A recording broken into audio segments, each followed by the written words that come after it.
കാലഘട്ടം വരെ ഫുഡ് എന്നത് നമുക്ക് ജീവിക്കാൻ മാത്രമുള്ള ഒന്നായിരുന്നു. പക്ഷേ ഇപ്പോൾ കാലഘട്ടം മാറി, ജീവിത രീതികൾ മാറി. ഫുഡ് എന്നത് എക്സ്പ്ലോർ ചെയ്യാനുള്ള ഒരു മേഖലയായി മാറി. തീർച്ചയായിട്ടും നമ്മൾ മലയാളികൾ വെറൈറ്റി ഓഫ് ഫുഡ് എവിടെ കിട്ടുന്നു അവിടേക്ക് ഓടിയെത്തും. അപ്പോൾ ഇന്ത്യയുടെ പല ഭാഗത്തു നിന്നുള്ള ഫുഡ് ഒരു കുടക്കീഴിൽ നമുക്ക് കിട്ടുകയാണെങ്കിലോ, that will be great opportunity for food lovers. അങ്ങനെ ഒരുപാട് ഫുഡ് ഫെസ്റ്റ് നടത്തിയിട്ടുള്ള എത്യോപ്യ ഇവൻചേഴ്സിൻ്റെ ഡയറക്ടറായിട്ടുള്ള മുഹമ്മദ് ഹനീഫയാണ് ഇന്ന് നമ്മോടൊപ്പം ഉള്ളത്. Sir, warm welcome to inspire show of inspiring stories. Thank you. ആദ്യം തന്നെ സാറിൻ്റെ ഒരു ബേസിക് വിശേഷങ്ങളിലേക്കൊക്കെ ഒന്ന് പോകാം. സാറിൻ്റെ നാട് എവിടെയാണ്? വീട്ടിലാരൊക്കെയുണ്ട്? ഞാൻ നാട് കോഴിക്കോടാണ്. കോഴിക്കോട് ചെറുവണ്ണൂർ സ്വദേശിയാണ്. വീട്ടിൽ എൻ്റെ ഭാര്യ, ഉമ്മ, 2 കുട്ടികൾ, Aman Muhammad and Aiman Muhammad. Happy life. വളരെ ഹാപ്പി.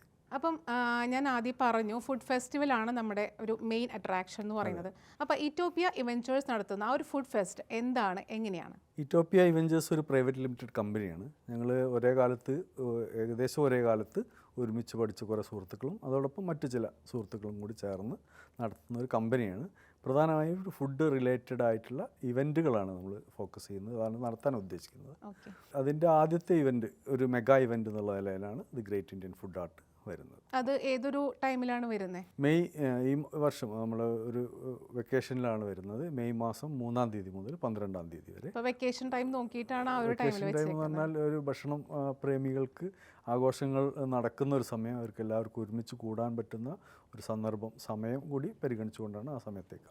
ആർട്ട് എന്ന് പറയുമ്പോൾ നമ്മൾ ഇതിൽ സാധാരണഗതിയിൽ ഭക്ഷണം പാചകം ചെയ്യുന്ന ആളുകളെ നമ്മൾ കലാകാരന്മാർ എന്ന നിലയിലാണ് പരിഗണിക്കുന്നത്. ഭക്ഷണ പാചക കല എന്നാണ് നമ്മൾ പറയുക.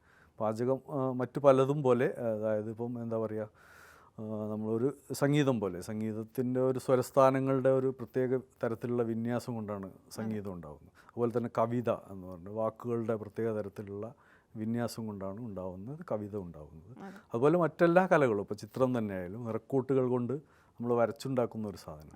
അതുപോലെ തീർത്തും അതുപോലെ തന്നെ പാചകം എന്ന് പറയുന്നത് അതിൻ്റെ ചേരുവകൾ യഥാവിധി ചേരുമ്പോഴാണ്, അതിൻ്റെ ശരിയായ അളവിൽ തോതിൽ ആ പാചകത്തിലെ ചേരുവകൾ ചേരുമ്പോഴാണ്, ആ ചേരുവകൾ യഥാവിധി ചേർക്കുക എന്നുള്ളത് വളരെ കലാപരമായ, വളരെയധികം എന്താ പറയുക, സർഗസിദ്ധി ആവശ്യമുള്ള ഒന്നാണ്. ആ രീതിയിൽ കലാകാരന്മാരാണ് ഇവർ എന്നതാണ് നമ്മൾ പറയാൻ ശ്രമിക്കുന്ന ആദ്യത്തെ കാര്യം. വെറും ഒരു തൊഴിലാളികളല്ല, അല്ലെങ്കിൽ ഏതെങ്കിലും തരത്തിലുള്ള ടെക്നിക്കലായി ചെയ്യുന്ന ആളുകളല്ല. ഇവർ ചെയ്യുന്നത് കലയാണ്. എന്ന് പറയുമ്പോൾ നമുക്കൊരു കാര്യം കടമെടുക്കേണ്ടി വരും. ഉസ്താദ് ഹോട്ടലിലെ ഒരു ഡയലോഗ്, ഫുഡ് എന്ന് പറഞ്ഞിട്ടുണ്ടെങ്കിൽ ഒരിക്കലും വയറ് മാത്രം നടക്കുന്ന, നമ്മുടെ മനസ്സ് കൂടെ നടക്കുന്നതാണ്. മനസ്സ് നടക്കുന്ന പറയുമ്പോൾ തീർച്ചയായിട്ടും ഒരു ആർട്ട് തന്നെയാണ്. അപ്പോൾ തീർച്ചയായിട്ടും സാറിൻ്റെ ഒരു art the great Indian food art അല്ലേ? അപ്പോൾ അതിൽ എന്തൊക്കെയാണ് ആക്ച്വലി വരുന്നത്? ഞാൻ പറഞ്ഞിരുന്നു നേരത്തെ, ഇന്ത്യയുടെ ഒരുപാട് ഭാഗങ്ങളിൽ നിന്നുള്ള ഫുഡാണ്, നമുക്കതിൽ വെറൈറ്റി ഫുഡ്സ് ആണ് വരുന്നത്. ഫുഡ് ലവേഴ്സിൻ്റെ ഒരു ഗ്രേറ്റ് ഓപ്പർച്യൂണിറ്റി ആയിരിക്കും ഓഫ് കോഴ്സ്. അപ്പോൾ എത്രത്തോളം, ഏതെല്ലാം ഭാഗത്തു നിന്നുള്ള ഫുഡാണ് നമുക്കതിൽ കിട്ടുന്നത്? ഈ ഇന്ത്യയിലെ പ്രധാനപ്പെട്ട 25 നഗരങ്ങളാണ് ഈ തവണ ഈ എഡിഷനിൽ നമ്മൾ ഉദ്ദേശിക്കുന്നത്.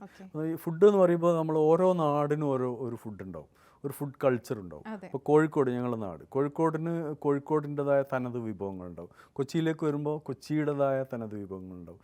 കേരളത്തിൽ തന്നെ ഓരോ പ്രദേശത്തും വ്യത്യസ്തമായ രുചിഭേദങ്ങളുണ്ടാവും. പലതരം പലഹാരങ്ങളായാലും ശരി, പലതരം അപ്പങ്ങളായാലും ശരി, എല്ലാതരം കറികളായാലും ശരി, ബിരിയാണി തന്നെ യഥാർത്ഥത്തിൽ കേരളത്തിലേക്ക് വന്നൊരു വിഭവമാണ്. പക്ഷെ അത് കേരളത്തിൻ്റെ പല മേഖലകളിൽ പല തരത്തിലാണ് ഉണ്ടാക്കുന്നത്, പാചകം ചെയ്യപ്പെടുന്നത്. അതേപോലെ ഇന്ത്യയുടെ ഓരോ നഗരങ്ങൾക്കും ഒരു ഭക്ഷണ സംസ്കാരത്തിൻ്റെ ഒരു കഥ പറയാനുണ്ട്. ആ ഭക്ഷണ സംസ്കാരത്തിൽപ്പെട്ട അതിൻ്റെ ഒരു പാരമ്പര്യ തനിമയുള്ള ഭക്ഷണങ്ങൾ നമ്മൾ ഒരിടത്ത് എത്തിക്കുക എന്നുള്ളതാണ് ഈ ഇവൻറ്റിൻ്റെ ഒരു ഏറ്റവും വലിയ പ്രത്യേകതയായി നമ്മൾ പറയാം. നമ്മൾ കുറച്ച് നാൾ മുന്നേക്ക് വരെ കേട്ടിരുന്നത് chicken biryani, beef biryani, mutton biryani, ഇതിലാണ് നമ്മുടെ ഒരു ബിരിയാണി നമ്മൾ ഒതുക്കിയിരുന്നത്, അല്ലെങ്കിൽ ഒതുങ്ങിയിരുന്നത്. അപ്പോൾ ഇതുപോലുള്ള ഒരുപാട് വെറൈറ്റി ഓഫ് ബിരിയാണീസ് അടക്കമുള്ള നമുക്ക് തീർച്ചയായിട്ടും ദ ഗ്രേറ്റ് ഇന്ത്യൻ ഫുഡ് ആർട്ടിൽ നമുക്ക് എക്സ്പ്ലോർ ചെയ്യാൻ പറ്റും അല്ലേ? തീർച്ചയായും. പക്ഷെ അത് ആ തരത്തിലല്ല. നമ്മൾ അതിൻ്റെ അത്തരം വൈവിധ്യങ്ങൾ അല്ലെങ്കിൽ വൈവിധ്യപരമായ രീതിയിൽ അവതരിപ്പിക്കുക എന്നതല്ല. നമ്മളിതിൽ പ്രധാനമായും ഊന്നുന്ന ഒരു കാര്യം, ഭക്ഷണത്തിൻ്റെ ഒരു പാരമ്പര്യം ഉണ്ടാവും. ഒരു ഭക്ഷണം ഉണ്ടായി വരുന്ന ഓരോ നാട്ടിൽ, ഇപ്പോൾ ഉദാഹരണത്തിന് ഹൈദരാബാദിലെ ഹലീം എന്ന് പറയുന്നത് ഒരു ഭക്ഷണമാണ്, അതൊരു ഭക്ഷണ വിഭവമാണ്. പക്ഷേ അതിനൊരു ചരിത്രമുണ്ട്. അതുപോലെ തന്നെ ഇന്ത്യയിലെ ബിരിയാണിക്ക് ഒരു ചരിത്രമുണ്ട്. അതുപോലെ ഓരോ നാട്ടിലും ഉണ്ടാകുന്ന പ്രത്യേകതരം ഭക്ഷണം. നമ്മുടെ നാട്ടിൽ തന്നെ പലതരം അപ്പങ്ങൾ കേരളത്തിൻ്റെ ഒരു തനത് വിഭവമാണ്. അതേസമയം ബ്രെഡ് എന്ന നിലയിൽ പലതരത്തിലുള്ള ഇപ്പോൾ ഇഡ്ഡലി, അങ്ങനെ പല വകഭേദങ്ങൾ, അപ്പത്തിൻ്റെ പല വകഭേദങ്ങൾ ഇന്ത്യയുടെ എല്ലാ ഭാഗങ്ങളിലും ഉണ്ട്. പക്ഷേ അപ്പം എന്നത് തീർത്തും ഒരു കേരളീയ വിഭവമാണ്. അപ്പോൾ അതിന് തീർച്ചയായും ഒരു ചരിത്രം ഉണ്ടാവും. ഇങ്ങനെ ഓരോ വിഭവങ്ങളും നാടിൻ്റെ സാംസ്കാരിക പ്രധാനമായ പാരമ്പര്യമുള്ള ഭക്ഷണങ്ങളുടെ ഒരു മേള. ആ അർത്ഥത്തിലാണ് നമ്മൾ പിന്നെ ഈ ഗ്രേറ്റ് ഇന്ത്യൻ ഫുഡ് ആർട്ടിനെ കാണുന്നത്. നമ്മുടെ ഒരു സ്ഥലത്തെ ആ ഒരു പ്ലേസിലെ ട്രഡീഷണൽ എത്നിക് ആയിട്ടുള്ള ഫുഡാണ് ശരിക്കും നമ്മൾ എക്സ്പ്ലോർ ചെയ്യുന്നത് അല്ലേ? അതെ അതെ. ഓക്കെ, അപ്പം ഒരുപാട് ഫുഡ് ലവേഴ്സിന് അതൊരു ഗ്രേറ്റ് ഓപ്പർച്യൂണിറ്റിയാണ്. ഇതിൻ്റെ ഒരു വലിയ പ്രാധാന്യം എന്ന് പറയുന്നത് ഈ വിഭവങ്ങൾ നമുക്ക് സാധാരണഗതിയിൽ റെസ്റ്റോറൻറ്റുകളിൽ കിട്ടുന്നുണ്ടാവും, പക്ഷേ അത് അത്രയും പോപ്പുലർ ആയിക്കൊള്ളുന്നില്ല. ഇപ്പോൾ ചില നാടിൻ്റെ ചില സീസണിൽ മാത്രം കിട്ടുന്ന വിഭവങ്ങളുണ്ടാവും. അതുപോലെ പല തരത്തിലുള്ള പ്രത്യേകതകളുള്ള വിഭവങ്ങളായിരിക്കും. ഇത് നമുക്ക് സാധാരണഗതിയിൽ കഴിക്കണമെങ്കിൽ ആ നാട്ടിൽ പോകണം. അപ്പോൾ കാശ്മീരിൽ പോയി, ഇപ്പോൾ കാശ്മീരിലെ തബക് മാസ് എന്ന് പറയുന്ന ഒരു ഫുഡുണ്ട്, ഒരു ഡിഷാണത്. അത് നമ്മൾ കഴിക്കണമെങ്കിൽ കാശ്മീരിൽ തന്നെ പോകണം. കാശ്മീർ അല്ലെങ്കിൽ ഇവിടെ ഉണ്ടാവാം, പക്ഷെ അതിൻ്റെ ശരിയായ രൂപത്തിൽ കഴിക്കണമെങ്കിൽ കാശ്മീരിൽ പോകണം. അപ്പോൾ നമ്മളിവിടെ ആ ഒരു വിഭവം കേരളത്തിലേക്ക് കൊണ്ടുവരുമ്പോൾ ആളുകൾക്ക് അതിൽ കൗതുകം ഉണ്ട്, അത് കഴിക്കാനുള്ളൊരു അവസരം നമ്മൾ ഒരുക്കുകയാണ്. ഇങ്ങനെ 100ഓളം വിഭവങ്ങൾ ഇന്ത്യയുടെ പല സിറ്റികളിൽ നിന്ന്, സംസ്ഥാനങ്ങളെല്ലാം നമ്മൾ നോക്കുന്നത് സിറ്റികളിൽ നിന്ന്. കാരണം ഇപ്പോൾ യു പിയിൽ നിന്ന് 2, 4, 5 സിറ്റികളിൽ നിന്നുള്ള ഫുഡ് നമ്മൾ കൊണ്ടുവരുന്നുണ്ട്, പഞ്ചാബിൽ നിന്ന്. അതുപോലെ പല സ്റ്റേറ്റിൽ നിന്നും 1, 2 നഗരങ്ങൾ നമ്മൾ സെലക്ട് ചെയ്യുന്നുണ്ട്. കാരണം നഗരങ്ങളിലാണ് ഭക്ഷണങ്ങൾ ഉണ്ടാകുന്നത്, സിറ്റി സംസ്ഥാനങ്ങൾ എന്ന അർത്ഥത്തിലല്ല, ഓരോ നഗരങ്ങളിലും. ഇപ്പോൾ യു പിയെക്കുറിച്ച് തന്നെ പറയും, ഓരോ അടിയിലും വെള്ളത്തിൻ്റെ രുചി മാറും എന്ന് പറയുന്ന പോലെ ഓരോ നഗരങ്ങളിലും അതിൻ്റെ രുചി മാറുന്നുണ്ട്. അതിൻ്റെ ഭക്ഷണ രീതി, പാചക രീതികൾ എല്ലാത്തിലും വ്യത്യാസങ്ങൾ വരുന്നുണ്ട്. ഇപ്പോൾ ഉദാഹരണത്തിന് ഇപ്പം ഡൽഹിയോടടുത്തുള്ള യു പിയിൽ സംബൽ, അമ്രോഹ, രാംപൂർ, മൊറാദാബാദ്, ഈ ഒരു ബെൽറ്റിൽ 10-15 കിലോമീറ്റർ ചുറ്റളവിലുള്ള 4 ദേശങ്ങളാണ്. പക്ഷെ 4 സ്ഥലത്തും 4 തരം ഭക്ഷണ രീതികളാണ്. ഈ ഒരേ വിഭവം തന്നെ 4 രീതിയിൽ പാചകം ചെയ്യുന്ന നാടുകൾ. ഇത് ഈ മേഖലയുടെ മാത്രം പ്രത്യേകത അല്ല, യു പിയിലുടനീളം ഇന്ത്യയുടെ പല ദേശങ്ങളിലും ഇത്തരത്തിലുള്ള വൈവിധ്യങ്ങളുണ്ട്. ഈ വൈവിധ്യങ്ങളെയാണ് നമ്മൾ കൊണ്ടുവരാൻ ശ്രമിക്കുന്നത്. തീർച്ചയായിട്ടും ഇപ്പം നമ്മൾ കേരളത്തിൽ നിന്ന് എടുക്കുകയാണെങ്കിൽ കോഴിക്കോട് എന്ന് പറഞ്ഞിട്ടുണ്ടെങ്കിൽ അത് ഫുഡിൻ്റെ ഒരു ഏരിയ ആണ്. ഇപ്പം പുറത്ത് നമ്മൾ അറബ്സ് നോക്കിയാൽ പോലും അവർ എടുത്ത് പറയുന്നത് മലയാളീസ് ആണോ അല്ലെങ്കിൽ ഫുഡാണോ എന്ന് പറഞ്ഞാൽ പിന്നെ കോഴിക്കോടിനെ അവർ ചോദിക്കുള്ളൂ. അത്രത്തോളം ഫേമസ് ആണ് കോഴിക്കോട് ഫുഡ് എന്ന് പറഞ്ഞാൽ. അപ്പോൾ അവിടെ തന്നെ ഒരുപാട് വെറൈറ്റീസ് ഓഫ് ഫുഡ്സ് ഉണ്ട്. അപ്പോൾ തീർച്ചയായിട്ടും നമ്മൾ നോർത്തിലേക്കൊക്കെ പോവുകയാണെങ്കിൽ ഇതുപോലെ തന്നെ ഒരുപാട് വെറൈറ്റി ഫുഡ്സ് നമുക്ക് കിട്ടും. പക്ഷേ ഈ നമ്മുടെ തിരക്ക് പിടിച്ചിട്ടുള്ള ആ ഒരു ജീവിതത്തിനിടയിൽ അവിടെ ഒന്നും പോയി നമുക്ക് ഫുഡ് എക്സ്പ്ലോർ ചെയ്യാനായിട്ട് സാധിക്കില്ല. പക്ഷേ ഇങ്ങനത്തെ ഒരു ഫുഡ് ഫെസ്റ്റ് വരുമ്പോൾ തീർച്ചയായിട്ടും അത് 9 days അല്ല ആക്ച്വലി വരുന്നത് അല്ലേ? 10 days ആണ് വരുന്നത്. അപ്പോൾ 10 days നമുക്ക് ഫുള്ള് ഓരോ വെറൈറ്റി ഓഫ് ഫുഡ്സ് നമുക്ക് എക്സ്പ്ലോർ ചെയ്യാനായിട്ട് സാധിക്കും. അപ്പോൾ ഇതിൽ ഫസ്റ്റ് ഡേ നമ്മൾ നോക്കുകയാണെങ്കിൽ ഒരു വെറൈറ്റി, ഒരു ടൈപ്പ് ഓഫ് ഫുഡ് അങ്ങനെ എന്തെങ്കിലും പ്രത്യേകതയുണ്ടോ? അതോ ഇത്ര സ്റ്റാളുകൾ ഉണ്ടാവും അങ്ങനെ എന്തെങ്കിലും ഉണ്ടോ? നമ്മുടെ 25 നഗരങ്ങളിൽ നിന്നുള്ള സ്റ്റാളുകളാണ് ഉണ്ടാവുക. അത് ഫസ്റ്റ് ഡേ തൊട്ട് അങ്ങനെ തന്നെ എല്ലാ ദിവസവും ഒരേ സ്റ്റാളുകൾ. ഓക്കെ. അപ്പം അത്രയും ഫുഡ് നമുക്ക് ഓരോ ദിവസവും ലഭിക്കുന്നതാണ്. വെറൈറ്റി ഓഫ് ഫുഡ് ആയിരിക്കും കിട്ടുന്നത്. ശരാശരി ഒരു സ്റ്റാളിൽ നമ്മൾ 5-6 വിഭവങ്ങൾ ഉണ്ടാവും. അതിൻ്റെ കൂടെ സ്വീറ്റ്സ് ഉണ്ടാവും, പലതരം ഖീർ എന്ന് പറയുന്ന പലതരം വിഭവങ്ങളുണ്ടാവും, ചായ ഉണ്ടാവും, ഇറാനി ചായ ഉണ്ടാവും, കശ്മീരി കവ ഉണ്ടാവും. അതുപോലെ പലതരം വിഭവങ്ങൾ. നമ്മൾ മെയിൻ കോഴ്സ് മാത്രമല്ല, ബ്രെഡ് മാത്രമല്ല, ബിരിയാണി മാത്രമല്ല.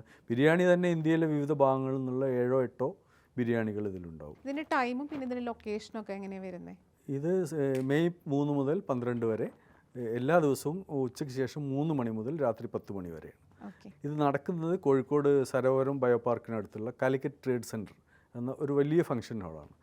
സാധാരണഗതിയിൽ ഒരു 75,000-ഓളം സ്ക്വയർ ഫീറ്റ് സ്ഥലം അതിനുള്ളിൽ തന്നെ, ഈ ഹാളിൻ്റെ പൂർണ്ണമായും എയർ കണ്ടീഷൻ ചെയ്തൊരു ഹാളാണ്.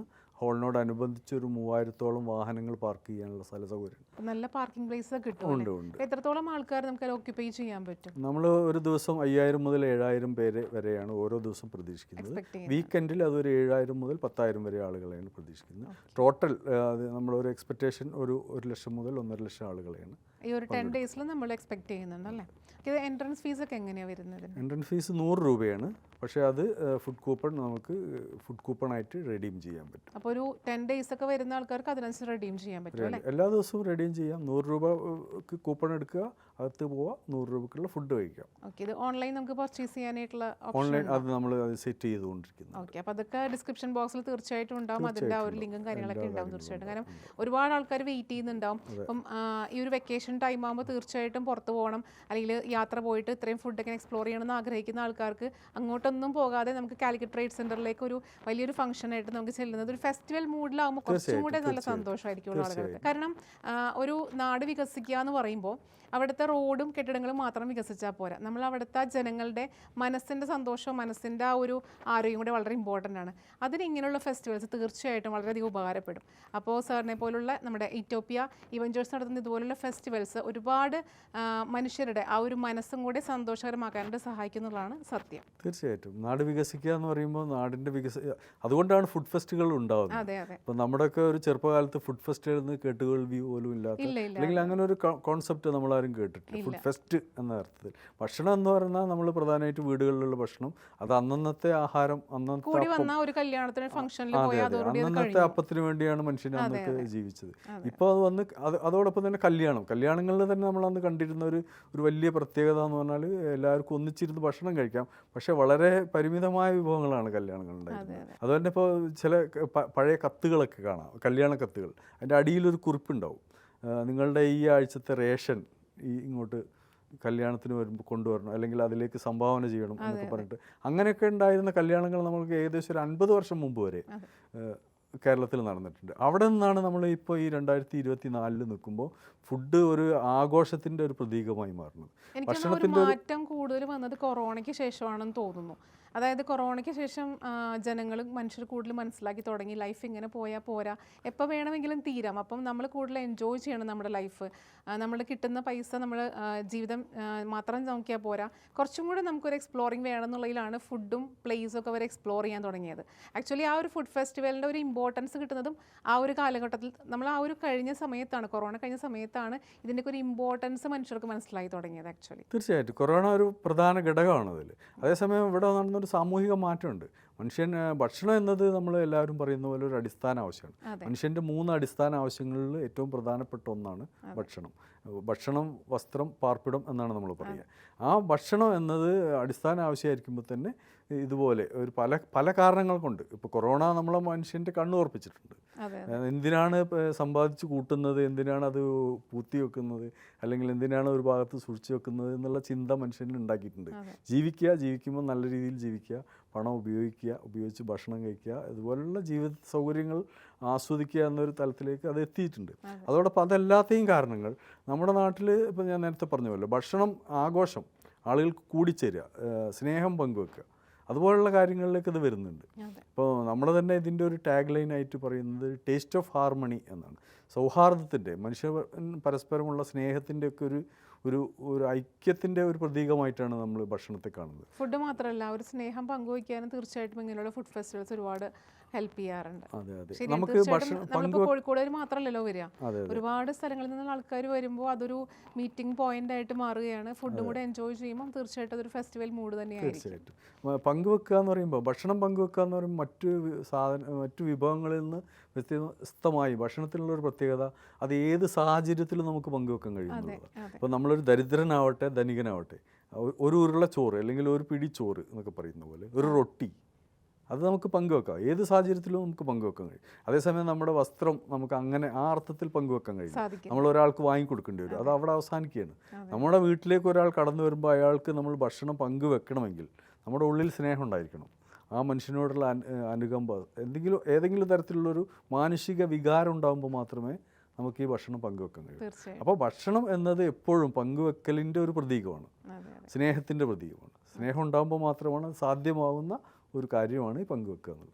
അതിനെയാണ് നമ്മൾ തോന്നുന്നത്. ഈ മനുഷ്യർ ഇപ്പോൾ ഇന്ത്യയിൽ നിലനിൽക്കുന്ന ഒരു സാഹചര്യത്തിൽ മനുഷ്യർ തമ്മിൽ ഐക്യത്തിൻ്റെ ഒരു ഉപാധി എന്ന നിലയിൽ കൂടിയാണ് നമ്മൾ ഇത് ഉദ്ദേശിക്കുന്നത്. നമ്മൾ ഈ ഗ്രേറ്റ് ഇന്ത്യൻ ഫുഡ് ആർട്ടിലൂടെ ഇന്ത്യയിലെ പല ദേശങ്ങളിൽ നിന്നുള്ള പാചക വിദഗ്ധരെ, കലാകാരന്മാരെ കൊണ്ടുവരുമ്പോൾ അതിൽ സംസ്കാരങ്ങളുടെ ഒരു കൂടിക്കലരലുണ്ട്.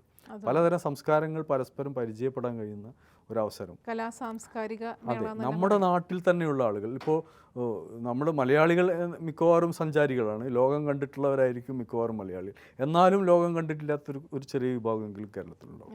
അങ്ങനെ സഞ്ചാരികളായ ആളുകൾ പോലും എത്തിപ്പെടാത്ത പല ദേശങ്ങളും ഉണ്ടാവും. ഇവർക്കൊക്കെയും ഈ നമ്മുടെ ഒരു ഇവൻറ്റിൽ വരാനും ഇത്തരം സംസ്കാരങ്ങൾ പരിചയപ്പെടാനും ഇത്തരം ഭക്ഷണ രീതികൾ ഭക്ഷണം കഴിക്കുക എന്നത് പ്രധാനമാണ്.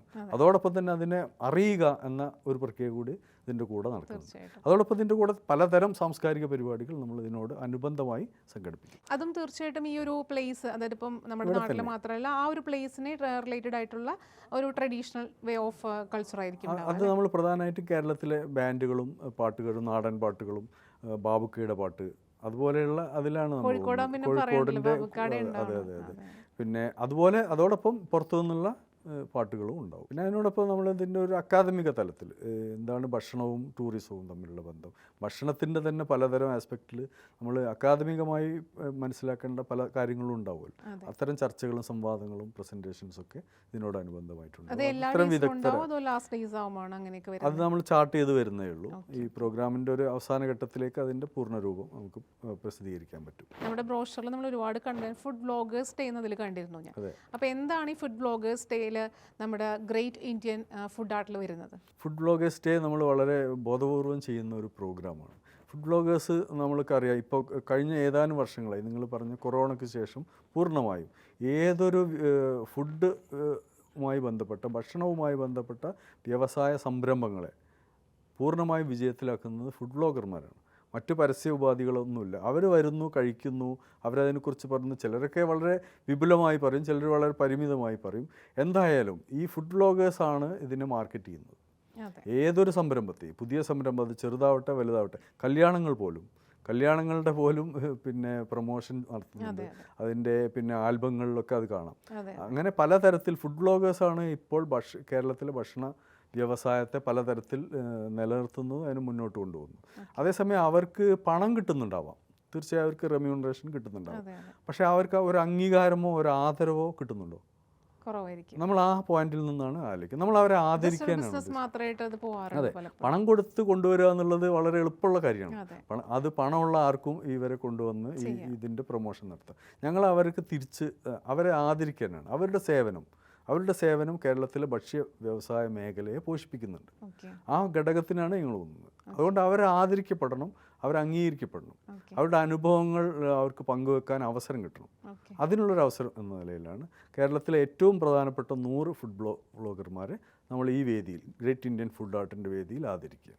അപ്പോൾ അത് തെരഞ്ഞെടുത്ത ശേഷം ഒരു പ്രത്യേക ഡേയിലായിരിക്കുള്ളൂ ഈ ഫുഡ് വ്ളോഗേഴ്സ് ഡേയിലുണ്ടാവും. അത് ഏത് ഡേയിലാണെന്ന്? രണ്ടാമത്തെ ദിവസം തന്നെ ഫുഡ് വ്ളോഗേഴ്സ് ഡേ, നമ്മുടെ ഇവന്റിന്റെ ഈ ഗ്രേറ്റ് ഇന്ത്യൻ ഫുഡ് ആർട്ടിന്റെ രണ്ടാമത്തെ ദിവസം മെയ് 4-നായിരിക്കും ഫുഡ് വ്ളോഗേഴ്സ് ഡേ ഉണ്ടാവുന്നത് അല്ലേ? അപ്പോൾ ഒരു തെരഞ്ഞെടുത്ത ഒരു 100 ഫുഡ് വ്ളോഗേഴ്സിനായിരിക്കും നമ്മൾ ആ ഒരു ഡേയിൽ ആദരിക്കുന്നത്. തീർച്ചയായിട്ടും അതൊരു വെറൈറ്റി ഓഫ് പ്രോഗ്രാം ആണ്. എല്ലാവരും വ്ളോഗ് ചെയ്ത് പോകും, അവർ പറഞ്ഞ പോലെ പൈസ വാങ്ങിക്കുന്നല്ലാതെ അവരെ ഒരു റെസ്പെക്ട് അല്ലെങ്കിൽ അവർക്ക് ഒരു വാല്യൂ കൊടുക്കുന്ന പ്രോഗ്രാംസ് ആക്ച്വലി ഉണ്ടായിട്ടില്ല. അപ്പോൾ അങ്ങനെ ഒരു പ്രോഗ്രാമും കൂടെ നമ്മൾ കണ്ടക്ട് ചെയ്യുന്നത് തീർച്ചയായിട്ടും ഇതിൻ്റെ ഒരു സ്പെഷ്യൽ ഡേ ആയിട്ട് മാറട്ടെ. ഓക്കെ, നെക്സ്റ്റ് ഉണ്ടെങ്കിൽ മ്യൂസിക്കൽ ട്രീറ്റ്സ് ആൻഡ് ട്രൈബ്യൂട്ട്സ് ഉണ്ട്. അപ്പോൾ അതിൽ നമ്മൾ ആരുടെയൊക്കെയാണ് വരുന്നത്? മ്യൂസിക്കൽ ട്രീറ്റ്സ് അപ്പോൾ കോഴിക്കോട് ഒരു സംഗീതത്തിൻ്റെയും കൂടി നഗരമാണ്. അവിടെ എവിടെയുണ്ട് അവിടെ തീർച്ചയായിട്ടും സംഗീതം ഉണ്ടായിരിക്കും. അപ്പോൾ പിന്നെ അതുപോലെയുള്ള കോഴിക്കോടിൻ്റെ ഗായകർ അവരെ ആദരിക്കുക, അവരുടെ പാട്ടുകൾ പാടാനുള്ള അവർക്ക് അംഗീകാരം നൽകാനുള്ള, അതോടൊപ്പം ആ പാട്ടുകൾ പാടുന്ന, ഇപ്പോൾ ഉദാഹരണത്തിന് ബാബുക്കയുടെ പാട്ടുകൾ പാടുന്ന, അത് പലതരത്തിൽ അതിൽ ഇടപെടുന്ന ആളുകളുണ്ടാവും. ആ സംഗീത മേഖലയുമായി പലതരത്തിൽ ബന്ധമുള്ള ആളുകൾ, ഇവർക്കൊക്കെ പങ്കെടുക്കാൻ കഴിയുന്ന തരത്തിലാണ് നമ്മൾ മ്യൂസിക്കൽ ട്രിബ്യൂട്ട്സ്, മ്യൂസിക്കൽ ട്രീറ്റ്സ് നമ്മൾ പ്ലാൻ ചെയ്യുന്നത്. ഒരുപാട് ബാൻഡ്സിന് ഇപ്പോൾ ഒരു അവസരം അതിലൂടെ കിട്ടുകയാണല്ലോ. ബാൻഡ്സിന് മാത്രമല്ല, കൊച്ചു പാട്ടുകാർക്ക് പോലും ഇപ്പോൾ നന്നായി പാടുമെന്ന ആത്മവിശ്വാസമുള്ള ഒരാൾക്ക് നമ്മളെ സമീപിക്കാം, നമ്മൾ അവർക്ക് അവസരം കൊടുക്കും. അതിന് പിന്നെ യാതൊരു വിധത്തിലുള്ള മറ്റു തടസ്സങ്ങളും ഉണ്ടാവില്ല. അവർ പിന്നെ പോപ്പുലറാണോ അല്ലെങ്കിൽ അവരുടെ മറ്റെന്തെങ്കിലും ഘടകങ്ങൾ ഞങ്ങൾ പരിഗണിക്കുന്നില്ല. നന്നായി പാടാൻ കഴിയും എന്ന ആത്മവിശ്വാസം, അല്ലെങ്കിൽ ഒരു അവസരം കിട്ടിയാൽ എനിക്ക് മെച്ചപ്പെട്ട രീതിയിൽ ഈ പാട്ടിൻ്റെ മേഖലയിൽ മുന്നോട്ട് പോകാൻ കഴിയും, അതിനൊരു അവസരം ആവശ്യമുണ്ട് എന്ന് വിചാരിക്കുന്നവർക്ക് നമ്മൾ അവസരം കൊടുക്കും. ചിലപ്പോൾ ഒരു നല്ല ഗായകൻ ഉണ്ടാകാൻ പോകുന്നത് ചിലപ്പോൾ ഈ ഒരു കാലിക്കറ്റ് ട്രേഡ് സെന്ററിൽ ഗ്രേറ്റ് ഇന്ത്യൻ ഫുഡ് ആർട്ടിലൂടെ തീർച്ചയായും പറയാൻ പറ്റില്ല. നമ്മൾ അവകാശവാദം ഒന്നും ഉന്നയിക്കുന്നില്ല, പക്ഷേ അതിന് നമ്മൾ ശ്രമിക്കും. നമ്മളുടെ ഈ ഗ്രേറ്റ് ഇന്ത്യൻ ഫുഡ് ആർട്ടിൽ നിന്നൊരു പുതിയ ഗായകൻ ഉണ്ടാവുകയാണെങ്കിൽ അതിൽ ഞങ്ങൾക്ക് വളരെയധികം സന്തോഷമുണ്ടാവും. കേരളത്തിനൊരു പുതിയ ഗായകനെ സമർപ്പിക്കാൻ കഴിഞ്ഞ ഒരു വേദി എന്ന നിലയിൽ ഞങ്ങൾക്കത് അഭിമാനം തോന്നും. അപ്പോൾ തീർച്ചയായിട്ടും നല്ല ഗായകർക്ക് സമീപിക്കാം. മെയ് 3 തൊട്ട് മെയ് 12 വരെയാണ് ഈ ഒരു ഫംഗ്ഷൻ, ഈ ഒരു ഫെസ്റ്റിവൽ വരുന്നത്. കാലിക്കറ്റ് ട്രേഡ് സെൻറ്ററിലാണ് the great Indian food art. അപ്പോൾ എല്ലാവരും ഫുഡ് ലവേഴ്സ് ആയാലും അല്ലെങ്കിൽ ഇപ്പോൾ പറഞ്ഞ പോലെ ഗായകരായാലും തീർച്ചയായിട്ടും ഈ ഒരു ഫെസ്റ്റിവൽ എൻജോയ് ചെയ്യാം. സർ, ഇതിലൊരു എക്സ്ട്രാ സെഗ്മെൻറ്റ് നമ്മൾ കണ്ടിരുന്നു, ഹോണറിംഗ് ലെജൻഡറി ദേശി ഷെഫ്സ്. എന്താണ് ആ ഒരു സെഗ്മെൻറ്റ് കൊണ്ട് ഉദ്ദേശിക്കുന്നത്? ഹോണറിംഗ് ലെജൻഡറി ദേശി ഷെഫ്സ് എന്ന് പറയുന്നത് നമ്മുടെ നാട്ടിൽ ഈ പുതിയ രുചികൾ പരിചയപ്പെടുത്തിയ ധാരാളം ആളുകളുണ്ട്. ഓരോ നാട്ടിലും ഉണ്ടാവും തനത് രുചികൾ. ഇപ്പോൾ ഉദാഹരണത്തിന് പറഞ്ഞാൽ ഞങ്ങൾ കോഴിക്കോട് തന്നെ, കോഴിക്കോട് മിൽക്ക് സർബത്ത്, ഭാസ്കരേട്ടൻ എന്ന് പറയുന്ന ഒരു മനുഷ്യൻ്റെ ഒരു കണ്ടുപിടുത്തമാണ് മിൽക്ക് സർബത്ത്. അതുവരെ മിൽക്ക് സർബത്ത് നമ്മളാരും കണ്ടിട്ടോ രുചിച്ചിട്ടുമില്ല. അപ്പോൾ കോഴിക്കോട് തന്നെ അദ്ദേഹത്തിൻ്റെ ഷോപ്പിൻ്റെ മുന്നിൽ അപ്പുറമൊക്കെ ധാരാളം ഒരുപാട് കടകളുണ്ട്. പക്ഷേ ഈ മിൽക്ക് സർബത്ത് കുടിക്കണമെങ്കിൽ നമ്മളവിടെ പിന്നെ കാത്തു നിൽക്കണം, ക്യൂ നിന്ന് കുടിച്ചാൽ മാത്രമേ അത് കിട്ടുള്ളൂ. കുറച്ച് സമയം അവിടെ വെയിറ്റ് ചെയ്താൽ മാത്രമേ നിങ്ങൾക്ക് മിൽക്ക് സർബത്ത് എന്ന് പറഞ്ഞാൽ നേരെ എടുത്തു തരില്ല. അവിടെ ഒരു ആൾക്കൂട്ടുണ്ടാവും. ഈ ആൾക്കൂട്ടം അവിടെ മിൽക്ക് സർബത്താണ് അവിടുത്തെ ഒരേ ഒരു വിഭവം. അതിൻ്റെ ഒരു പ്രത്യേക രീതിയുണ്ട്. അത് അവിടെ പാത്രത്തിൽ ഈ ഗ്ലാസ്സിൽ ഒഴിച്ച് തരുന്നത്. അദ്ദേഹത്തെ എത്ര ആൾക്കൂട്ടുണ്ടെങ്കിലും ആരാണ് ആദ്യം വന്നതെന്ന് ഭാസ്കരേട്ടൻ അറിയാം. അവർക്ക് കറക്റ്റായിട്ട് അദ്ദേഹത്തെ എടുത്തു കൊടുക്കും. അപ്പോൾ അത് മിൽക്ക് സർബത്ത് എന്ന് പറഞ്ഞത് ഇന്ന് വ്യാപകമാണ്. മിക്കവാറും എല്ലാ കടകളിലും മിൽക്ക് സർബത്ത് കിട്ടും. അതുപോലെ മറ്റൊന്നാണ് ഈ ഷാർജ ഷേക്ക്. ഈ ഷാർജ ഷേക്ക് എന്ന് പറഞ്ഞത് തീർത്തും പുതിയൊരു വിഭവമാണ്. നമ്മുടെ നാട്ടിൽ ജ്യൂസ് വന്നിട്ട് തന്നെ ഒരു 40 വർഷത്തിലപ്പുറം ആയിട്ടുണ്ടാവില്ല. എൻ്റെയൊക്കെ ചെറുപ്പത്തിൽ ജ്യൂസ് വരുന്നത് നമ്മൾ കണ്ടിട്ടുണ്ട്. മൈസൂർ പഴമായിരുന്നു അതിൽ ആദ്യത്തെ ജ്യൂസിൻ്റെ വിഭവം. അതിന് മുമ്പൊക്കെ അവിൽ മിൽക്ക് അല്ലെങ്കിൽ അവിൽ സർബത്ത് എന്നൊക്കെ പറഞ്ഞിട്ടാണ് ഉണ്ടാക്കിയിരുന്നത്. ജ്യൂസ് വന്നു, അതെ ജ്യൂസ് വന്നു. ജ്യൂസിന് ശേഷമാണ് ഷെയ്ക്ക് വന്നു. ഷെയ്ക്കിൽ ആദ്യം വന്നത് എനിക്ക് തോന്നുന്നു ഷാർജ ഷേക്ക്. ഈ ഷാർജ ഷേക്ക് കോഴിക്കോട്ട് കലന്തൻസ് എന്ന് പറയുന്ന ഒരു ഷോപ്പിൽ നിന്നാണ്, മാനാഞ്ചർക്ക് അടുത്തുള്ള ഒരു ഷോപ്പിൽ നിന്നാണ് ഉണ്ടാകുന്നത്. ഇപ്പോൾ ഷാർജ ഷേക്ക് ഇല്ലാത്ത ഒരു കടയില്ല. ഷാർജ ഷേക്ക് ഒരു കോമൺ ആയി. ഇങ്ങനെ പലതരം അമ്മമെസ്, അതുപോലെ പലതരം നൂതനമായ ആശയങ്ങൾ, പുതിയ രുചികൾ മലയാളികൾക്ക് പരിചയപ്പെടുത്തിയ ആയിരക്കണക്കിന് ആളുകളുണ്ട്. ഓരോ നാട്ടിലും ഉണ്ടാവും. ഇവരെല്ലാവരെയും കണ്ടുപിടിക്കുക അസാധ്യമായ ഒരു കാര്യമാണ്. ഞങ്ങളൊരു ടീം ഇപ്പോൾ അതിൽ വർക്ക് ചെയ്തുകൊണ്ടിരിക്കുന്നുണ്ട്. മലബാർ മേഖലയിലെങ്കിലും ഉള്ള പരമാവധി ഇതുപോലുള്ള ലെജൻഡറി ഷെഫ്സ് എന്ന് നമുക്ക് ആത്മാർത്ഥമായി വിളിക്കാൻ കഴിയുന്ന ആളുകളെ നമ്മൾ ഈ വേദിയിൽ വെച്ച് ആദരിക്കുകയാണ്. അതിൽ കൂടെ മറ്റൊരു പ്രത്യേകത കൂടെ ഉള്ളത്, ഈ ഇങ്ങനെ ഉള്ള ആളുകളെ സജസ്റ്റ് ചെയ്യാൻ, നമുക്ക് ആളുകളെ കണ്ടെത്തുക അത് വലിയൊരു ടാസ്ക് ആണല്ലോ. അപ്പോൾ അറിയുന്ന ആളുകൾക്ക് ഇവരെ പേരുകൾ സജസ്റ്റ് ചെയ്യാം. എൻ്റെ നാട്ടിൽ ഇങ്ങനെ ഒരു ചന്ദ്രേട്ടനുണ്ട്, എൻ്റെ നാട്ടിൽ ഇങ്ങനെ ഒരു അമ്മദക്കുണ്ട് എന്ന് പറഞ്ഞിട്ട് അവരുടെ വിശദീകരണങ്ങൾ തരാം. എന്താണ് അവരുടെ പ്രൊഫൈൽ എന്താണെന്ന് നമുക്ക് അയച്ചു തരാം. അങ്ങനെ സജസ്റ്റ് ചെയ്യുന്ന ആളുകളെ, ഈ പറയുന്ന ആളുകളെ നമ്മൾ സെലക്ട് ചെയ്യുകയാണെങ്കിൽ, ഇന്ന ആളെ നമ്മളിവിടെ വേദിയിൽ ആദരിക്കുകയാണെങ്കിൽ, അവരെ സജസ്റ്റ് ചെയ്ത ആളുകളുടെ സാന്നിധ്യത്തിൽ അവരെ കൂടി നമ്മൾ ആ വേദിയിൽ പങ്കാളിയാക്കുകയാണ്. തീർച്ചയായിട്ടും ഈ ഹോണറിംഗ് എന്ന് പറയുമ്പോൾ തന്നെ അത് അവർക്ക് ഭയങ്കര സന്തോഷമായിരിക്കും. അതിൻ്റെ കൂടെ അവർ സജസ്റ്റ് ചെയ്യുന്ന ആളുടെ ഒരു സാന്നിധ്യം കൂടി ഉണ്ടാവുക എന്ന് പറയുന്നത് it will be A special occasion.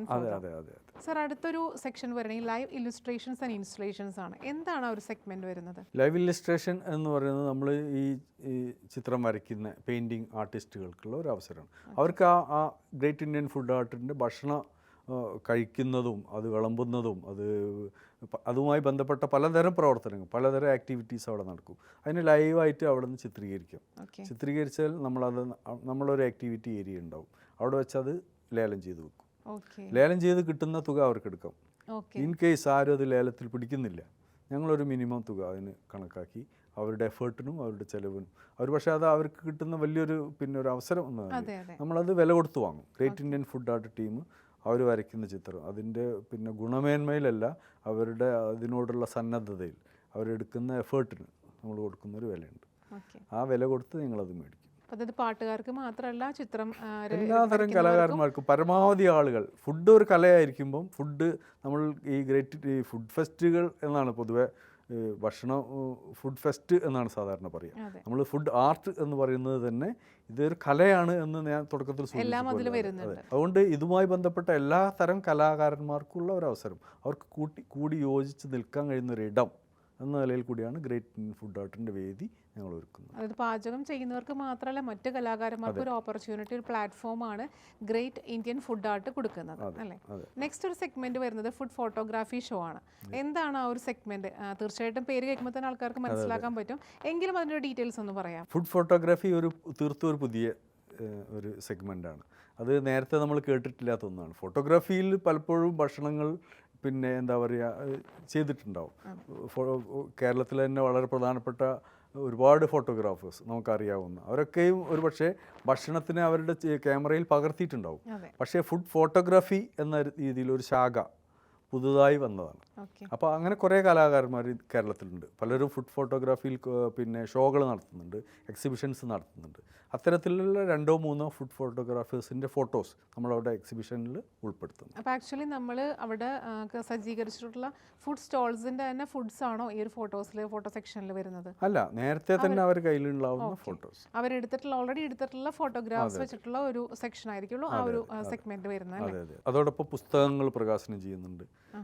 ഭക്ഷണവുമായി ബന്ധപ്പെട്ട ധാരാളം പുസ്തകങ്ങൾ മലയാളത്തിലും കുക്കിംഗ് റിലേറ്റഡ് ആയിട്ടുള്ള ഇറങ്ങിയിട്ടുണ്ട്. ഉണ്ടാവും. അപ്പോൾ അതൊക്കെ നമ്മളിവിടെ ഒരു ഫെയർ പോലെ ബുക്ക് ഫെയർ പോലെ നടത്തുന്നുണ്ട്. പിന്നെ ഇതുമായി ബന്ധപ്പെട്ട് നമ്മൾ 2 പുസ്തകങ്ങൾ ഇപ്പോൾ പണിപ്പുരയിലാണ്, അതും അവിടെ പ്രകാശനം ചെയ്യും. അപ്പം കാലിക്കറ്റ് ട്രേഡ് സെൻറ്ററിൽ ദ ഗ്രേറ്റ് ഇന്ത്യൻ ഫുഡ് ആർട്ടിലൂടെ നമുക്ക് മലയാളികൾക്ക് ആ ഒരു 10 days ശരിക്കും ഒരു ഫെസ്റ്റിവൽ മൂഡിൽ കിട്ടാൻ പോകുന്നത് അല്ലേ? അടുത്തൊരു സെക്ഷൻ വരുന്ന കിഡ്സ് എത്നിക് ഫാഷൻ ഷോയാണ്.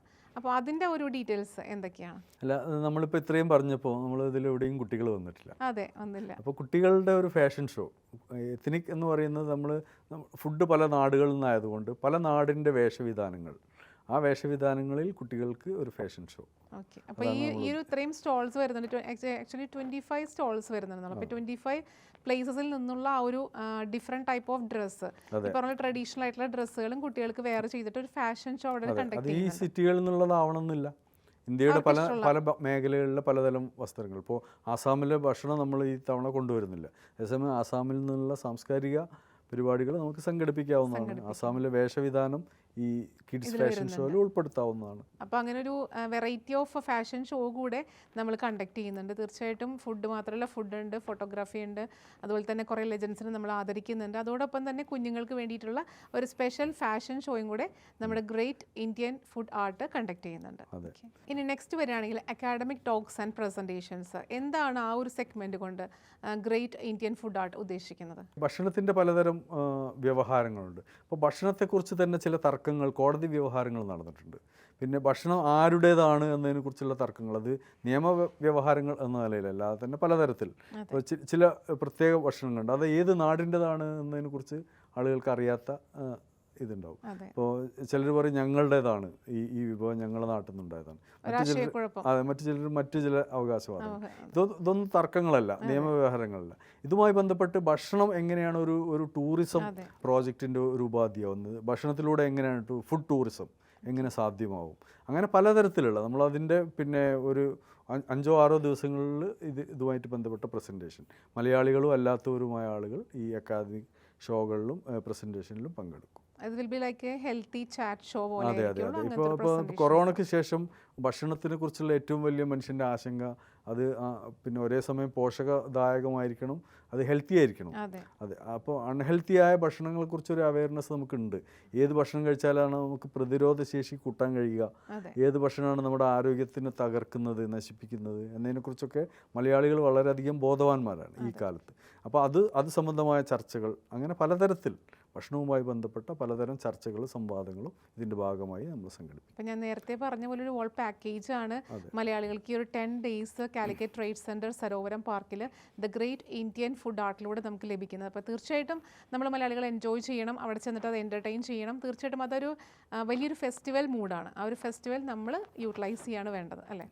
തീർച്ചയായിട്ടും കുറച്ച് നാൾ കഴിഞ്ഞിട്ടുണ്ടെങ്കിൽ നമുക്ക് കൊച്ചിക്കാർക്കും ഈ ഒരു വലിയൊരു ഫെസ്റ്റിവൽ മൂഡിൽ ഗ്രേറ്റ് ഇന്ത്യൻ ഫുഡ് ആർട്ട് ലഭിക്കുന്നതാണ് വിശ്വസിക്കുന്നു. സാർ, അപ്പോൾ തീർച്ചയായിട്ടും ഇത്രയും വലിയൊരു വോൾ പാക്കേജ് നമ്മൾ ഫുഡായിട്ടായാലും അല്ലെങ്കിൽ ആർട്ടായിട്ടും എല്ലാം നമ്മൾ കൊടുക്കുമ്പോൾ മറ്റൊരു ഫേമിന് അല്ലെങ്കിൽ മറ്റൊരു സ്ഥാപനത്തിന് ഇതുമായിട്ട് അസോസിയേറ്റ് ചെയ്യാൻ താല്പര്യം ഉണ്ടാവും. അപ്പോൾ അവർക്ക് ബ്രാൻഡ് ചെയ്യാനായിട്ട് എങ്ങനെയാണ് നമ്മൾ ഒരു പ്രൊവൈഡ് ചെയ്യുന്നത്? നമ്മളിപ്പോൾ ഈ ഗ്രേറ്റ് ഇന്ത്യൻ ഫുഡ് ആർട്ട് എന്നുള്ള ആശയം, അതിൻ്റെ പിന്നിൽ നമ്മൾ കാണുന്ന ഈ ഒരു യൂണീക്കായിട്ടുള്ള ഐഡിയ, ഇത് ഏകദേശം ഒരു 1.5 കോടി ജനങ്ങളിലേക്ക് സോഷ്യൽ മീഡിയയിലൂടെ എത്തിക്കാൻ ശ്രമിക്കുന്നു.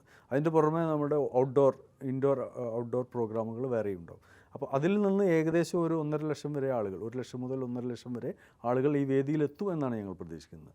അവരിലേക്ക് എത്താൻ ആഗ്രഹിക്കുന്ന ഏത് ബ്രാൻഡിനും ഈ ഗ്രേറ്റ് ഇന്ത്യൻ ഫുഡ് ആർട്ടുമായി സഹകരിക്കാവുന്നതാണ്. അവർക്ക് ബ്രാൻഡിങ്ങിൻ്റെ ഏറ്റവും നല്ല അവസരം എന്ന നിലയിൽ ഇത് ഉപയോഗപ്പെടുത്താവുന്നതാണ്. തീർച്ചയായിട്ടും. അപ്പോൾ നമ്മൾ ഇത്രയും ഫുഡും അല്ലെങ്കിൽ ഇത്രയും ആർട്ടും എക്സ്പ്ലോർ ചെയ്യാന്ന് മാത്രമല്ല, നമ്മുടെ ഒരു ബിസിനസ്സും കൂടെ, നമ്മുടെ ഒരു സ്ഥാപനത്തിൻ്റെ ഒരു ബ്രാൻഡിങ് കൂടെ നമുക്ക് ഈ ഒരു വലിയൊരു ഫെസ്റ്റിവൽ, അതായത് ദ ഗ്രേറ്റ് ഇന്ത്യൻ ഫുഡ് ആർട്ടിലൂടെ നമുക്ക് ചെയ്യാൻ പറ്റുന്നതാണ് ഏറ്റവും വലിയ മറ്റൊരു സ്പെഷ്യാലിറ്റി അല്ലേ? തീർച്ചയായിട്ടും സാർ, ഇങ്ങനത്തെ ഒരു വലിയൊരു ഫെസ്റ്റിവൽ ആകുമ്പോൾ ഇത്രയും വലിയ സ്റ്റാൾസ്, ഒരുപാട് സ്റ്റാൾസ് ഒക്കെ വരുമ്പോൾ, ഇത്രയും ഒരുപാട് മേഖലകൾ വരുമ്പോൾ തീർച്ചയായിട്ടും ഒരുപാട് ആളുകൾക്ക് അതിൽ കണ്ടക്ട് ചെയ്യണം അല്ലെങ്കിൽ അതിൽ ഒരു സ്റ്റാൾ ഇടണം എന്നൊരു താല്പര്യം കൂടി ഉണ്ടാവും. അപ്പോൾ എങ്ങനെയാണ് അതിൻ്റെയൊക്കെ ഒരു പ്രൊസീജിയേഴ്സ് വരുന്നത്? അത് നമ്മുടെ സോഷ്യൽ മീഡിയ പേജുകളുണ്ട്, നമ്മളെ നമ്പറുകൾ അതിൽ അവൈലബിൾ ആണ്. അതിൽ നിന്ന് വാട്സപ്പിലേക്ക് കണക്ട് ചെയ്യാവുന്നതാണ്. എല്ലാ തരത്തിലും നമ്മളെ ബന്ധപ്പെടാൻ കഴിയുന്ന തരത്തിൽ നമ്മൾ ഓപ്പൺ ആണ്. അപ്പം ഏതൊരു മേഖലയിലുള്ള ആൾക്കാർക്കായാലും, ഇപ്പം ഫുഡ് വേണമെന്നില്ല, അല്ലാത്തുള്ള മേഖലയിലുള്ള ആൾക്കാർക്കായാലും അവരുടെ ആ ഒരു കഴിവ് പ്രകടിപ്പിക്കാന്നുണ്ടെങ്കിൽ തീർച്ചയായിട്ടും ദ ഗ്രേറ്റ് ഇന്ത്യൻ ആർട്ടിലൂടെ കോൺടാക്ട് ചെയ്യുകയാണെങ്കിൽ അവർക്ക് ആ ഒരു സ്റ്റോൾ അല്ലെങ്കിൽ അവർക്ക് ആ ഒരു പൊസിഷൻ, ഒരു പ്ലാറ്റ്ഫോം ലഭിക്കുന്നതായിരിക്കും. തീർച്ചയായും ഗ്രേറ്റ് ഇന്ത്യൻ ഫുഡ് ആർട്ടിൻ്റെ ഒരു ആശയം മനസ്സിലാക്കി അതുമായി സഹകരിക്കണം എന്ന് ആഗ്രഹിക്കുന്ന ഏതൊരാൾക്കും ഞങ്ങളെ ബന്ധപ്പെടാവുന്നതാണ്. അവർക്കൊരു അവസരമുണ്ടെങ്കിൽ അല്ലെങ്കിൽ അവർക്ക് പങ്കെടുക്കാനുള്ളൊരു സാധ്യത ഉണ്ടെങ്കിൽ ആ സാധ്യത പ്രയോജനപ്പെടുത്താൻ ഞങ്ങൾ തയ്യാറാണ്. സാർ, ആക്ച്വലി മാറുന്ന കാലഘട്ടത്തിൽ ഫെസ്റ്റിവൽസ് പറഞ്ഞാൽ ഒരുപാട് ഫുഡ് ഫെസ്റ്റിവൽസ് ഒക്കെ വരുന്നുണ്ട്. അപ്പോൾ നമ്മുടെ great Indian food art festival എന്താണ് മറ്റ് ഫെസ്റ്റിവൽസ് നിന്നും ഡിഫറൻഷിയേറ്റ് ചെയ്യുന്നത്? അത് നമ്മൾ ഇപ്പോൾ ഉടനീളം പറഞ്ഞ ആശയം, നമ്മൾ ഗ്രേറ്റ് ഇന്ത്യൻ ഫുഡ് ആർട്ട് എന്ന് പറഞ്ഞാൽ തീർച്ചയായും ഒരു പുതിയ കോൺസെപ്റ്റാണ്. അതാണ് അതിൻ്റെ ഏറ്റവും പ്രധാനപ്പെട്ട വ്യത്യാസം. അതോടൊപ്പം നമ്മളിത് അവതരിപ്പിക്കുന്നത് അതിൽ ഏറ്റവും എന്താ പറയുക, ഓതൻറ്റിക്കായ ആളുകളാണ്. ഓരോ നാട്ടിൽ നിന്നും അതിൻ്റെ ഭക്ഷണത്തിൽ അതിൻ്റെ വിദഗ്ധരായ ആളുകളാണ് ഈ ഭക്ഷണം ഇവിടെ വന്ന് തയ്യാറാക്കുന്നത്. അവരെ ഇവിടെ വരുത്തി അവരെ ഒരു ടീമിനെ ഉണ്ടാക്കി ഇവിടെ കൊണ്ടുവന്ന് അവരാണ് ഈ ഭക്ഷണം ഉണ്ടാക്കുന്നത്. അതാണ് അതിൻ്റെ രണ്ടാമത്തെ കാര്യം. മൂന്നാമത്തെ കാര്യം, അത് ഏറ്റവും നല്ല പോഷക സമൃദ്ധമായിരിക്കും. അതേസമയം ഉയർന്ന തോതിലുള്ള ഹൈജീൻ നമ്മൾ മെയിൻറ്റെയിൻ ചെയ്യും. അപ്പോൾ അത്രയും ഹൈജീനായിട്ടും അത്രയും വെറൈറ്റി ഓഫ് ഫുഡ്സാണ് നമ്മൾ ഗ്രേറ്റ് ഇന്ത്യൻ ഫുഡ് ആർട്ടിലൂടെ ജനങ്ങൾക്ക് കൊടുക്കുന്നത് അല്ലേ? അപ്പോൾ നമ്മൾ ഇത്രയും നേരം ദ ഗ്രേറ്റ് ഇന്ത്യൻ ഫുഡ് ആർട്ടിൻ്റെ വിശേഷങ്ങളൊക്കെ പങ്കുവച്ചു. നമ്മൾ ഇറ്റോപ്യയിലേക്ക് വരികയാണെങ്കിൽ ഇറ്റോപ്യ ഇവൻറ്റേഴ്സിന് ഇനി എക്സ്പാൻഷൻസ് അല്ലെങ്കിൽ പുതിയ പുതിയ ഇവൻറ്റ്സ് പ്ലാൻസ് ഉണ്ടോ? തീർച്ചയായും. ഈ ഇറ്റോപ്യ ഇവൻറ്റേഴ്സ് എന്നത് ഭക്ഷ്യ വ്യവസായ മേഖലയിൽ പുതിയ സംരംഭങ്ങൾ എന്നതാണ് നമ്മുടെ ഒരു ആശയം. അത് ഇതുപോലുള്ള ഫെസ്റ്റുകൾ, ഇതുപോലുള്ള സംരംഭങ്ങൾ സംഘടിപ്പിക്കുക എന്നുള്ള നൂതനമായ ആശയങ്ങൾ. ഇപ്പോൾ നമ്മൾ ഓണത്തിന് അതുപോലൊരു പ്രോഗ്രാം ആലോചിക്കുന്നുണ്ട്. അതിനുശേഷം ഇതുപോലെ വ്യത്യസ്തമായ പ്രോഗ്രാമുകൾ. നമ്മളത് ഇപ്പോൾ പറയാൻ പറ്റാത്തത് അത് അനൗൺസ് ചെയ്തിട്ടില്ല എന്നുള്ളതുകൊണ്ട്. അപ്പോൾ സാർ, തീർച്ചയായിട്ടും ഇങ്ങനെയുള്ള ഫുഡ് ഫെസ്റ്റിവൽസ് നമുക്ക് കേരളീയർക്ക് മാത്രമല്ല താല്പര്യം ഉണ്ടാവുക, ഒരുപാട് ആളുകൾക്ക് നടത്തണമെന്ന് ആഗ്രഹം ഉണ്ടാവും, അതിൽ പങ്കെടുക്കണമെന്ന് ആഗ്രഹം ഉണ്ടാവും. അപ്പോൾ ഇന്ത്യക്ക് അകത്തും അതുപോലെ തന്നെ ഇന്ത്യക്ക് പുറത്തും ഗൾഫ് നാടുകളിലുമെല്ലാം നമ്മുടെ ഇറ്റോപ്യ ഇവൻറ്റേഴ്സിൻ്റെ പ്രോഗ്രാംസ്, ഫെസ്റ്റിവൽസ് തീർച്ചയായിട്ടും കണ്ടക്ട് ചെയ്യാൻ സാധിക്കും അല്ലേ? തീർച്ചയായും. അത്തരത്തിലുള്ള പലതരം സംരംഭകർ ഇപ്പോൾ തന്നെ മുന്നോട്ട് വരുന്നുണ്ട്. നമ്മൾ ഈ ഇവൻറ്റിന് ശേഷമാണ് ഇത്തരം കാര്യങ്ങളിൽ നയപരമായ തീരുമാനങ്ങളെടുത്ത് മുന്നോട്ട് പോവുക. തീർച്ചയായും ഇന്ത്യയുടെ പല ഭാഗങ്ങളിലും ഇന്ത്യക്ക് പുറത്തും ഈ ഇറ്റോപ്യ ഇവൻറ്റേഴ്സിൻ്റെ പലതരത്തിലുള്ള സംരംഭങ്ങൾ തീർച്ചയായും ഉണ്ടാവും. സാർ, ആക്ച്വലി ഞാൻ നേരത്തെ പറഞ്ഞ പോലെ തന്നെ നമുക്ക് ഒരുപാട് മേഖലയിലുള്ള ആളുകൾക്ക് ഈ ഒരു ഫെസ്റ്റിവലിൽ നമുക്ക് പങ്കെടുക്കാൻ സാധിക്കും. പക്ഷേ വീട്ടമ്മമാർക്ക് എന്താണ് ഇതിൽ നിന്നും ലഭിക്കുന്നത്, അല്ലെങ്കിൽ ഏതൊരു മേഖലയിലേക്കാണ് എത്താൻ സാധിക്കുന്നത് നമ്മുടെ ഗ്രേറ്റ് ഇന്ത്യൻ ഫുഡ് ആർട്ടിലൂടെ? തീർച്ചയായും വീട്ടമ്മമാർക്കും ഇതിൽ അവസരമുണ്ട്. ഇതിൽ പലതരം കുക്കറി ഷോകൾ, പലതരം പാചക മത്സരങ്ങൾ ഇതിൻ്റെ ഭാഗമായി നടക്കുന്നുണ്ട്. 10 ദിവസത്തിൽ പല ദിവസങ്ങളിലും വീട്ടമ്മമാർക്ക് പങ്കാളികളാകാൻ കഴിയുന്ന പലതരത്തിലുള്ള മത്സരങ്ങൾ സംഘടിപ്പിക്കുന്നു. അപ്പോൾ കുട്ടികൾക്കുള്ള ഫാഷൻ ഷോയും ഉണ്ട്, വീട്ടമ്മമാർക്കുള്ള കുക്കറി ഷോയും തീർച്ചയായിട്ടും നമ്മുടെ great Indian food art provide ചെയ്യുന്നുണ്ടല്ലേ? തീർച്ചയായും. സാർ, അപ്പോൾ ആക്ച്വലി നമ്മുടെ ഗ്രേറ്റ് ഇന്ത്യൻ ഫുഡ് ആർട്ട് ഒരുപാട് മേഖലയിലുള്ള ആളുകൾക്ക്, ഇപ്പം ആർട്ടായാലും അല്ലെങ്കിൽ ഫുഡ് ഇൻഡസ്ട്രി ആയാലും അല്ലെങ്കിൽ യുവാക്കൾക്കും വീട്ടമ്മമാർക്കും കുട്ടികൾക്കൊക്കെ ഓരോ പ്ലാറ്റ്ഫോം കൊടുക്കുന്നുണ്ട്. അതുപോലെ തന്നെ സാർ നേരത്തെ പറഞ്ഞിരുന്നു, ഒരു പ്രൊഡക്റ്റ് അല്ലെങ്കിൽ ഒരു പ്രൊഡക്റ്റിൻ്റെ ലോഞ്ചിങ് ആയാലും അല്ലെങ്കിൽ അതിൻ്റെ ഒരു ബ്രാൻഡിങ് ആയാലും ഒക്കെ ചെയ്യാനായിട്ട് നമുക്ക് ഗ്രേറ്റ് ഇന്ത്യൻ ഫുഡ് ആർട്ട് നമ്മളെ സഹായിക്കുന്നുണ്ട്. അതല്ലാതെ മറ്റെന്താണ് ഒരു ഫെസിലിറ്റി പ്രൊവൈഡ് ചെയ്യുന്നത്? ഇപ്പോൾ നമ്മൾ പറഞ്ഞതുപോലെ ഈ ഗ്രേറ്റ് ഇന്ത്യൻ ഫുഡ് ആർട്ടിൻ്റെ വേദിയിൽ വെച്ച് നിങ്ങൾക്ക് ഏതൊരു പ്രോഡക്റ്റും, ഒരു പുതിയ പ്രോഡക്റ്റ്, ഒരു പുതിയ ബ്രാൻഡ് ലോഞ്ച് ചെയ്യാൻ പറ്റും. പുസ്തകങ്ങൾ പ്രകാശനം ചെയ്യാൻ പറ്റും. അല്ലെങ്കിൽ അത് ഭക്ഷണ മേഖലയിൽ തന്നെ ആവണമെന്നില്ല. നിങ്ങളുടെ ബ്രാൻഡ് എന്തായാലും ശരി, ജനങ്ങളിലേക്ക് നേരിട്ട് എത്തിക്കാനുള്ളൊരു അവസരം എന്ന നിലയിൽ ഈ ഗ്രേറ്റ് ഇന്ത്യൻ ഫുഡ് ആർട്ടിൻ്റെ വേദിയിൽ അത് ലോഞ്ച് ചെയ്യാം.